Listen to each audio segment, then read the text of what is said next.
You hear something really kind of weird? I'm begging for it. There's a group of people that built an exact replica of the Ark of the Covenant. It took them 3 years to make. The chief architect chooses to remain anonymous. They put the Torah, which is the Hebrew Bible, in the Ark of the Covenant. They just did that. And he said, quote, when that Torah was put in this ark, it became weaponized. But then he says, there is going to be a force that is absolutely so powerful that it's going to be something we've seen in the movies, but for good. Do you know where this replica of the Ark of the Covenant was for 8 months before they brought it to Israel? Antarctica. Trump's house.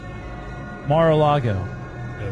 It was in Trump's house for 8 months before it was brought to Israel. Why was it there? I think he's religious, though. We don't know. Just looking at face value, that's strange. Oh, that's 100%. That's the only and they're reason talking we care about this. oh, it's weaponized. Now, the things that are going to happen with this Ark of the Covenant, it's going to be like the movies of the power that it's going to bring. And it's like, oh, where was it before it came to Israel?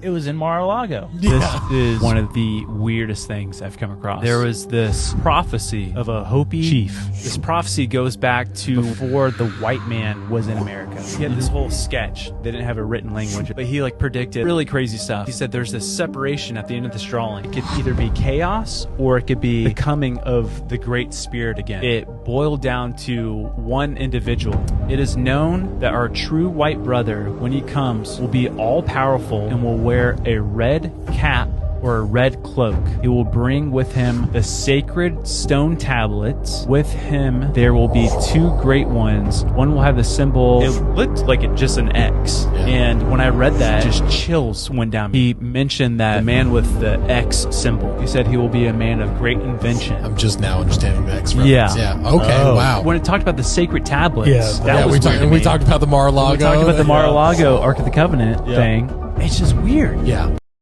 Yo, TikTok, who remembers this movie? Who remembers this scene from this movie? How many people have you treated so far? Well, we've had 10,009 clinical trials in humans so far. And how many are cancer-free?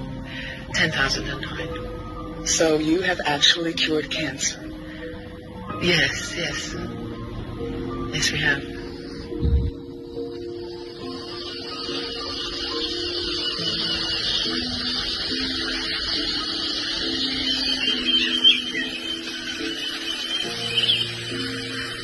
Now, what if I was to tell you that the scene in that movie where the two ladies are talking to each other has just played out in real life? Is this as big as it sounds? I think it potentially is. I mean, it's very early days. So basically, they've discovered that if they use the same technology that they use for COVID, and they use some mRNA, which is a messenger part of DNA, they take your particular cancer, they biopsy it, they take some of the protein on your cancer, and they put it back into your cells. Yo, now I don't know about you guys, but I'm gonna go and get myself a German Shepherd and a GT500 just in case. Announcing the formation of Stargate. I don't know if you noticed, but he even talked about using an executive order because of an emergency declaration. Design a vaccine for every individual person to vaccinate them against that cancer. I'm going to help a lot through emergency declarations because we have an emergency. We have to get this stuff built.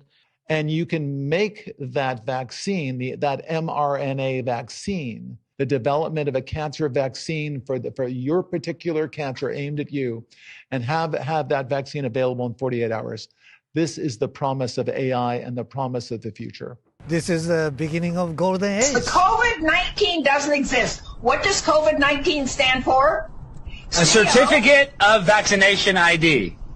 What does 19 stand for? What, Dr. Day? It stands for AI, artificial intelligence. Wow, 1 in 9! Did you mention that Bill Gates' dad was at one point head or involved in the Federal Reserve? Yeah, he was in charge of the Washington State Federal Reserve. And he also established Planned Parenthood. So he was like Bill Gates' dad? Bill Gates' dad. Whoa. The biggest Federal Reserve is New York's Federal Reserve. Yeah. Which is the most powerful of all of it. Yeah. But the Federal Reserve in Washington State is very powerful as well, and he ran that. And the whole story of Bill Gates is like, you get into these billionaires, it's all LARPs and lies. And you study like Jeff Bezos, and like, he's the hardest working guy. He worked so hard. He just got it in his garage and never stopped. And you're like, and his grandpa established DARPA. He created the U.S. government's Department of DARPA, where's all the crazy stuff comes out of. His father? Jeff Bezos' grandfather. Bro. Jeff Bezos came, Bill Gates came, Mark Zuckerberg came. Many of them came numerous times. The bankers have all come. Everybody's coming. Have you met with Donald Trump? Citizens and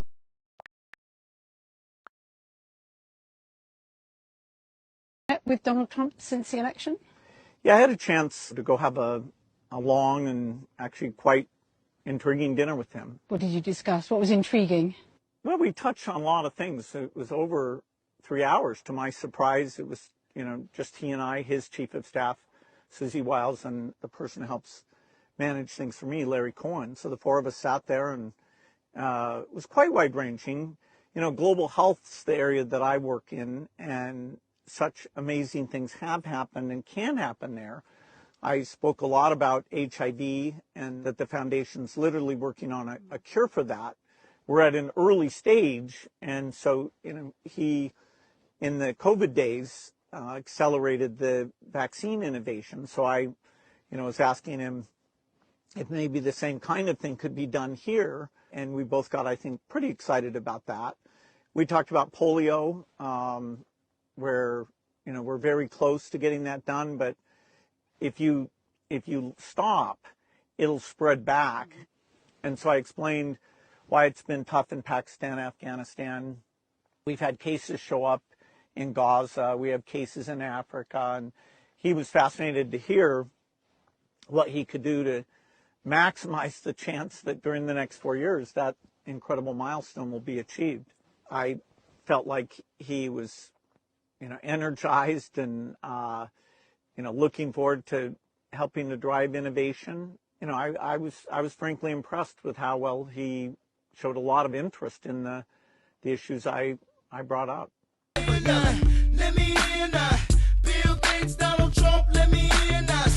know what they want? They want obedient workers. Obedient workers. People who are just smart enough to run the machines and do the paperwork, and just dumb enough to passively accept all these increasingly shittier jobs with the lower pay, the longer hours, the reduced benefits, the end of overtime, and the vanishing pension that disappears the minute you go to collect it. And now they're coming for your Social Security money. They want your fucking retirement money. They want it back so they can give it to their criminal friends on Wall Street. And you know something? They'll get it. They'll get it all from you sooner or later, because they own this fucking place. It's a big club, and you ain't in it. You and I are not in the big club. And by the way, it's the same big club they used to beat you over the head with all day long, when they tell you what to believe. All day long, beating you over the head in their media, telling you what to believe, what to think, and what to buy. The table is tilted, folks. The game is rigged. And nobody seems to notice. Nobody seems to care. All I wanna say is that they don't really care about us.